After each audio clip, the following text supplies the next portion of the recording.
আওয়ামী লীগ নিষিদ্ধের দাবিতে করা আন্দোলনকে পাতানো আন্দোলন বলে মন্তব্য করেছেন আলোচিত সিনিয়র সাংবাদিক মাসুদ কামাল। একটি বেসরকারি টেলিভিশন চ্যানেলের এক টক শোতে অংশ নিয়ে এমন মন্তব্য করেন তিনি। অনুষ্ঠানে উপস্থাপক মাসুদ কামালকে প্রশ্ন করেন, আপনি ফেসবুক স্ট্যাটাসে আওয়ামী লীগ নিষিদ্ধের দাবিতে করা আন্দোলনকে পাতানো আন্দোলন বলেছেন। আপনার কাছে কেন এটি পাতানো মনে হয়েছে?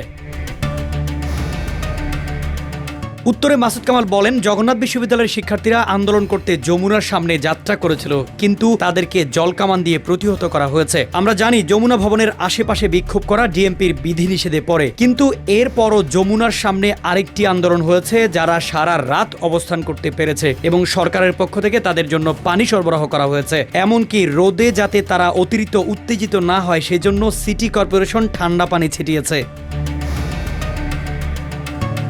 তিনি আরও বলেন, জগন্নাথের ছাত্রদের আন্দোলন এবং যমুনার সামনে হওয়া আন্দোলনের প্রতি সরকারের ভিন্ন ধরনের আচরণ থেকে বোঝা যায় যে এখানে বৈষম্য আছে। এই বৈষম্যমূলক আচরণ থেকেই আমার মনে হয়েছে এটি পাতানো আন্দোলন।